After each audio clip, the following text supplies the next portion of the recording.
នេះគឺជារឿងរ៉ាវដ៏ល្បីបំផុតបន្ទាប់ពីទីតានិចនាវាទំនើបបំផុតមួយបែរជាត្រូវមកវិនាសត្រឹមតែមួយប៉ព្រិចភ្នែកដោយសារតែកំហុសរបស់មនុស្សតែម្នាក់កាលពីល្ងាចថ្ងៃទី13ខែមករាឆ្នាំ2012មាននាវាទេសចរដ៏ធំមួយឈ្មោះ Costa Concordia បានជួបគ្រោះថ្នាក់នៅឆ្នេរសមុទ្រប្រទេសអ៊ីតាលីក្លាយជាសោកនាដកម្មដ៏រន្ធត់បំផុតនិងល្បីបំផុតនៅលើលោកបន្ទាប់ពីរឿងទីតានិចបន្ទាប់ពីកើតរឿងនេះឡើងមកទើបមានរបត់ថ្មីមួយដែលបង្ខំឲ្យក្រុមហ៊ុននាវាទាំងអស់ត្រូវរៀបចំប្រព័ន្ធសុវត្ថិភាពឡើងវិញដើម្បីកុំឲ្យសោកនាដកម្មបែបនេះកើតឡើងម្ដងទៀតក្រុមហ៊ុន Costa Cruise Line ជារបស់ Carnival Corporation ក្នុងឆ្នាំ2004ពួកគេបានបញ្ជាទិញនាវា Costa Concordia នេះក្នុងតម្លៃ$570 លាន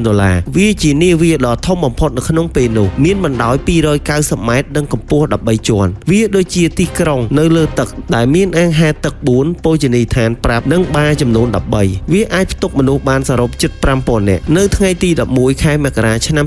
2012នាវាបានចាប់ផ្ដើមធ្វើដំណើរក្នុងសមុទ្រមេឌីទែរ៉ាណេលុះដល់ថ្ងៃសុក្រទី13នាវាបានធ្វើដំណើរឆ្ពោះទៅកាន់កោះជេកលីអូជាធម្មតានាវាត្រូវបើកកណ្ដាលសមុទ្រប៉ុន្តែកាពីតែន Francesco Scatino បានបញ្ជាឲ្យបើកចូលក្បែរកោះដើម្បីបង្អួតអ្នកនៅទីនោះនៅវេលាម៉ោង 9:40 នាទីពេលយប់ខណៈកាពីតែនកំពុងញ៉ាំអាហារពេលល្ងាចជាមួយស្រីរបស់គាត់ពេលគាត់ត្រឡប់មកបន្ទប់បញ្ជាវិញដោយសារតែការប្រស្រ័យតាក់ទងគ្នាមិនច្បាស់លាស់ជាមួយអ្នកកាន់ចង្កូតនាវាបានបើកខិតទៅជិតច្រាំងជាងការកំណត់ទៅដល់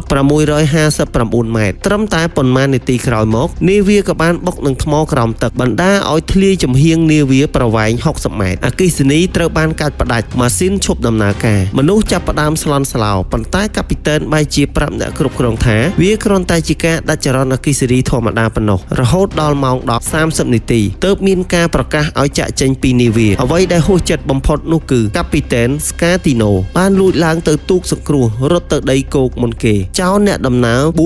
4229នាក់នៅលើនាវាដែលកំពុងផ្អៀងមនុស្ស32នាក់បាត់បង់ជីវិតដែលភាគច្រើនជាប់ក្នុងចណ្ដាយន្តនាវាបានផ្អៀងរហូតដល់80ដឺក្រេដែលស្ទើរតែដេកស្ដោកនៅលើបាតសមុទ្រត្រូវចំណាយពេលសង្គ្រោះនិងរុះរើអស់រយៈពេលជាច្រើនឆ្នាំក្នុងតម្លៃ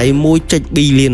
ច្រើនជាងតម្លៃនាវាទៅទៀតកាពីតែន Scatino ត្រូវបានកាត់ទោសឲ្យជាប់ពន្ធនាគារ16ឆ្នាំពីបទមនុស្សឃាតអចេតនានិងបោះបង់អ្នកដំណើរវាជារឿងរ៉ាវដែលមិនគួរឲ្យជឿទាល់តែសោះ100ឆ្នាំក្រោយពីសោកនាដកម្មកប៉ាល់ទីតានិចលិចនាវាដែលទំនើបបំផុតក្នុងសម័យនេះបែរជាត្រូវមកលិចដដែល